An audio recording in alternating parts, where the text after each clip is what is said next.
Հրեաները Հիսուսին հալածում էին նրա համար, որ շաբաթ օրով էր անում այդ։ Սակայն Հիսուսը պատասխանեց նրանց. Իմ հայրը մինչև այժմ գործում է։ Ուրեմն ես ևս գործում եմ։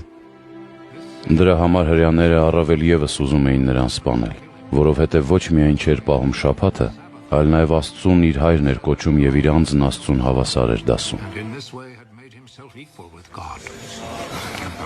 Բայց Հիսուսը պատասխանեց ու ասաց նրանց. Ճշմարիտ եմ ասում ձեզ. Մարդու որդին ինքն իրենից ոչինչ չի կարող անել, եթե չտեսնի այն, ինչ հայրն է կատարում, որովհետև ինչ որ հայրն է անում, նույնը նրա նման և որդին է գործում։ Քանզի հայրը սիրում է որդուն, և այն ամենը, ինչ ինքն է անում, ցույց է տալիս նրան, և նրան ցույց կտա սրանից շատ ավելի մեծ գործեր, որոնց վրա դուք կզարմանաք, որովհետև ինչպես որ հայրը հարություն է տալիս մեռելներին և կենդանացնում, նույնպես և որդին կենդանացնում է ում կամենա։ Հայրը ոչ մեկին չի դատում, այլ ամեն դատաստան տվել է իր որդուն,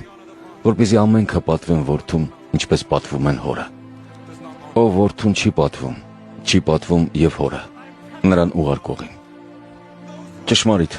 Ճշմարիտ եմ ասում